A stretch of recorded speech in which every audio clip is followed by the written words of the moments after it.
The rules and regulations now for amateur boxing AIBA are 4.5 rolls of bandage. Now the 4.5 rolls will represent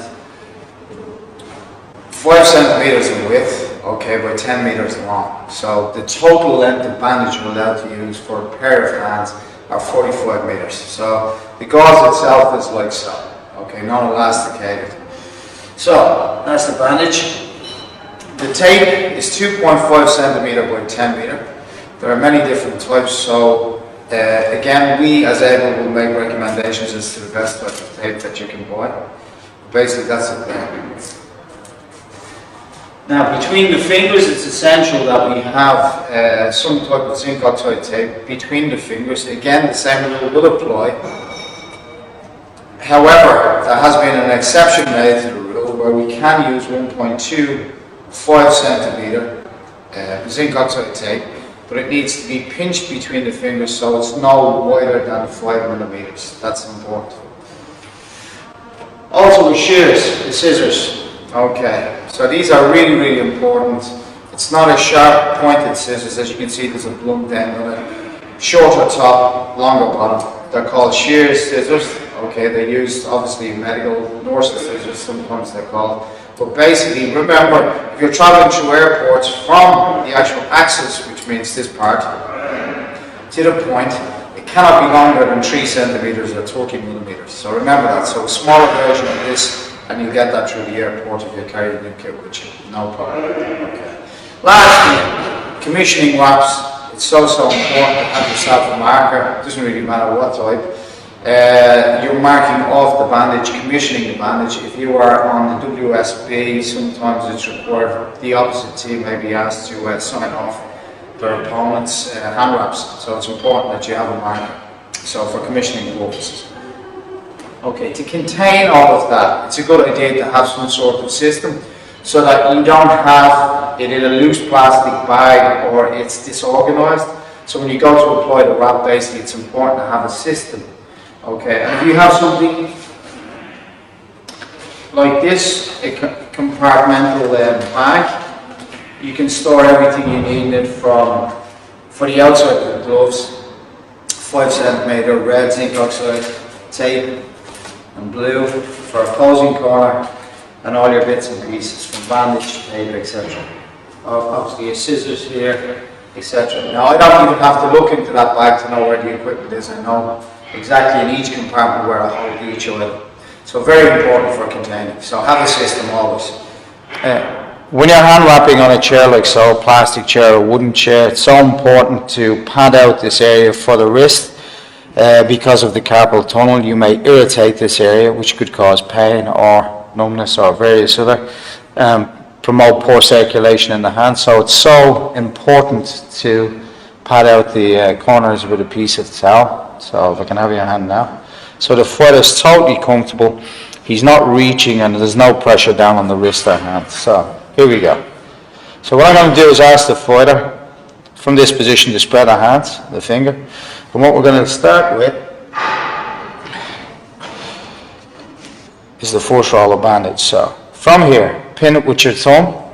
We take it round, okay, like so. Okay, make sure there's a good bit of stress in it. Now it's not going to move. We're going to travel up the hand by one piece only. Remember, in amateur boxing, the problems in amateur boxing is the fact that the gloves are a little bit smaller than professional type gloves. In amateur boxing, the wrist is not so long. So we go around here once, twice, and 3 times. Now remember, it's so important to be symmetrical, otherwise it looks like a mess. So now I'll walk my way back down to this part of the wrist, 1, 2, and 3. Now what I'll do is I'll walk my way around the thumb. Now again, the roll is on top, the bandage is on bottom. Right? I let the bandage do the work, I just let it roll around, I just support it with my thumb and forefinger. Again, symmetrical the whole way around, 2, and then on 3. From that position, I now walk across the hand and up around the knuckles on 1. Stop. Okay. From this position, I can ask the fighter to pinch and hold the roll of tape for me, or bandage for me. And then with a pre-made wrap that I've already made, we can place this across the knuckles and start to pad out right across and on top of the knuckles. Now you're wondering how big this is, or how much of a roll. This is a full roll of bandage. Okay, a full roll of bandage. Now, depending on the footer, you have to ask the footer what they want. Depending on the footer, they may want only half that amount. Okay, they may not like it padded, the knuckles padded so much. So remember, it's always about them rather than you. But a good rule of thumb, if you're actually using a gauze like so, a Pro Wrap gauze, this would be a full roll, so 10 meters in that. Now remember, he's smaller hands. With bigger heavyweights, you may need to use, be cautious about the amount of bandage that you use, because you're only allowed to use 45 meters for both hands, which is ample. That's a lot of bandage. So I can wrap like so. Okay. And again, just make sure it's symmetrical. Well, from that position, okay, I now walk just across there. But what I never do, if I turn over, just for a second, is I do not wrap across the palm of the hand. So keep your fingers spread. So you do again, just go there, and then I'm going to walk around the thumb. I'll walk up, and a figure of 8 now. From that position, figure of 8, across once, and then across down, and a figure of 8. Across the thumb, I come up, I go around, figure of 8, like so. Come across the thumb, I travel up, across the knuckles, and again, figure of 8. And I continue this process. Okay?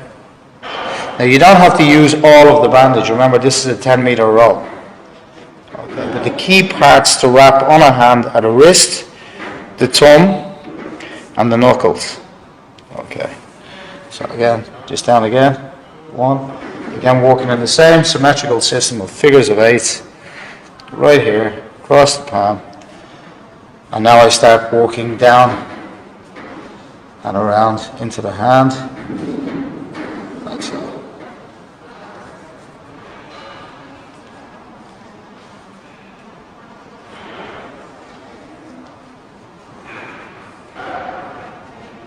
Okay, and if someone can hold that there for me.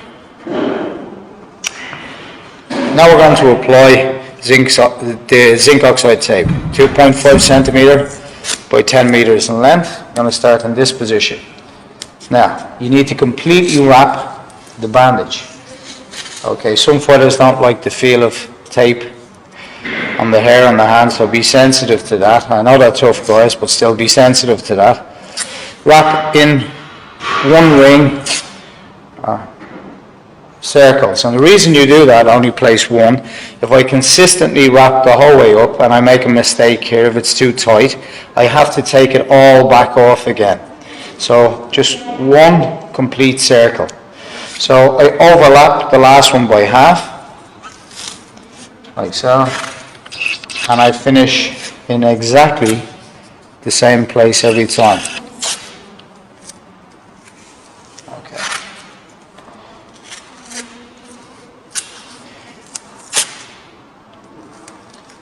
Okay. So just with the wrist little piece. Okay, good.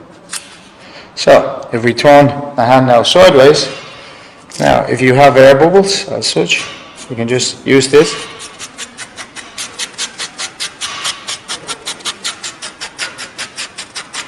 Take the air bubbles out, separate. I'm going to get someone to hold his wrist and hand like so. I'm going to walk in a C shape, supporting this here, okay? Just around this position. So start there, to there, to there. Okay, just a C shape. Then from that position, a figure of 6. So I'm going to start here. Okay, walk my way around, back, like so, and symmetrically, just like the rest, finish on the other side of the hand. Now, I'm going to repeat that process in the opposite direction. From there, around this side. Okay. And if you want zinc oxide to turn a corner, you hold it like so and pull. Okay. So I'm going to repeat the process again. From there. Remember, the thumb needs a ton of support. Okay. Bring it across. Slightly higher than last time. Okay, to there.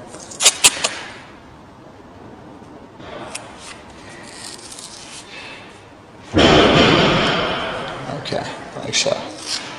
And then finish across. Now, I'm going to turn the hand over. From that position, I'm going to continue following the line up. Okay, in through the thumb, just there. And as far as there. Now I stop. I'll turn the palm over. Okay, and as you can see, there's a gap there, healthy gap, all the way around. Okay, and I need to walk in between the fingers. So I'm going to use this guy. 1.25. I'm going to place it there, like so. I'm going to pinch, and then I'm going to pull and connect it on the other side. As I come through the fingers here, I pinch. Okay, remember the gap, the amount of tape allowed between the fingers is 5 millimeters. So here, turn around, make a fist on them, please. So from there, I take it like so.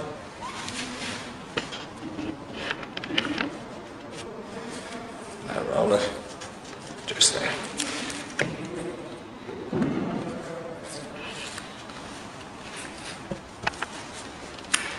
Okay, same again.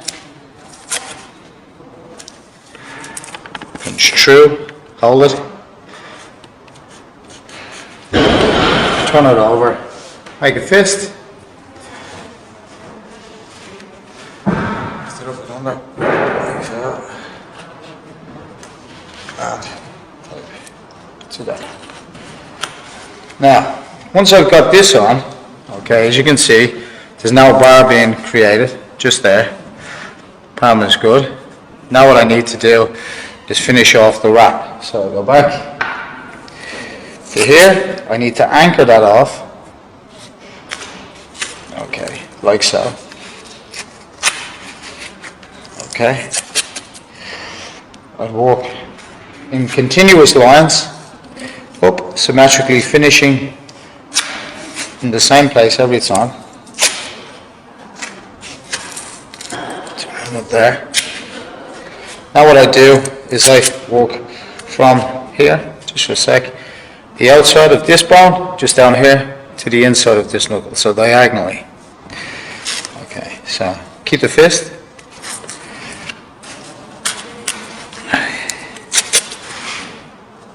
And then equally from the inside, just here, to the outside, just there. And what that does is it stabilizes or inhibits the hand from moving like so. So that's called ulnar deviation, radial deviation. So it holds it nice and straight. Okay, take that one off.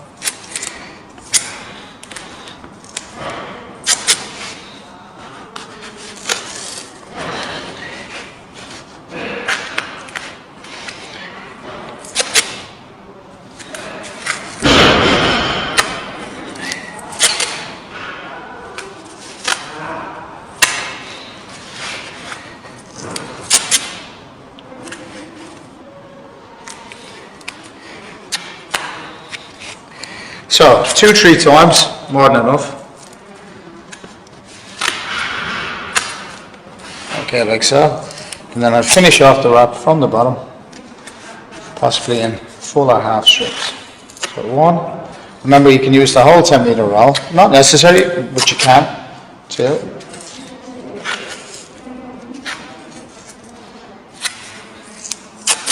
3.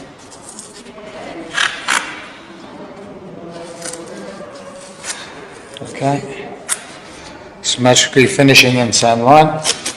4. Again, supporting the wrist.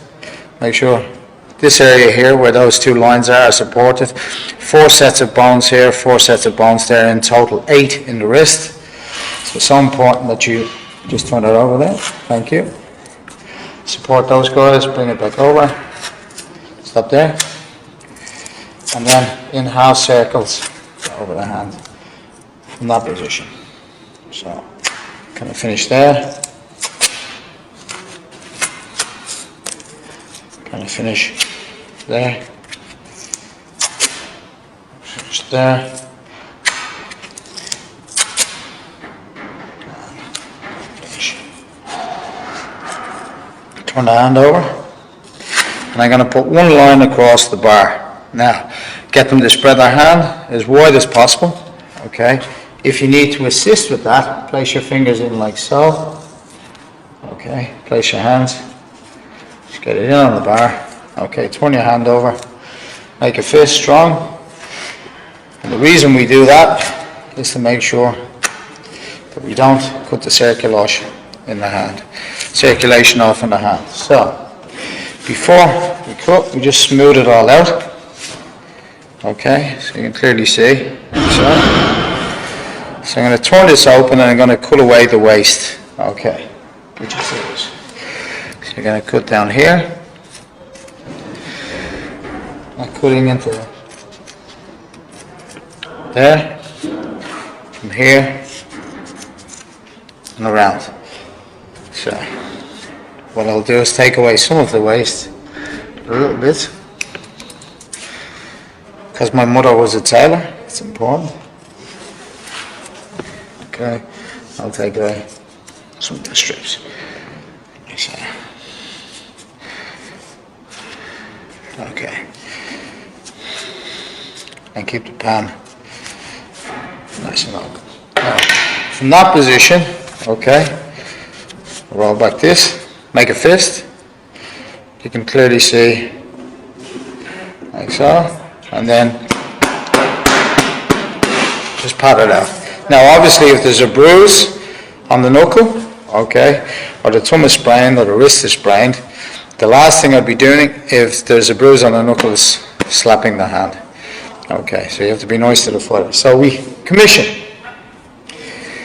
And a way to commission this is one, your signature for identification. So I put, okay. And then the second thing is to mark all areas of the wrap, like so, across the knuckles.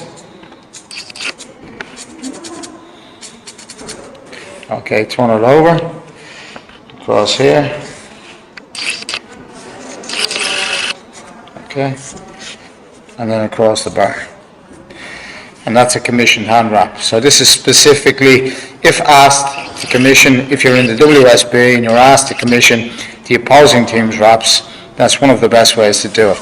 Again, when commissioning, remember that if this wrap returns to you and any of those lines have been broken, there's tape over these areas, that means they have been altered or tampered with.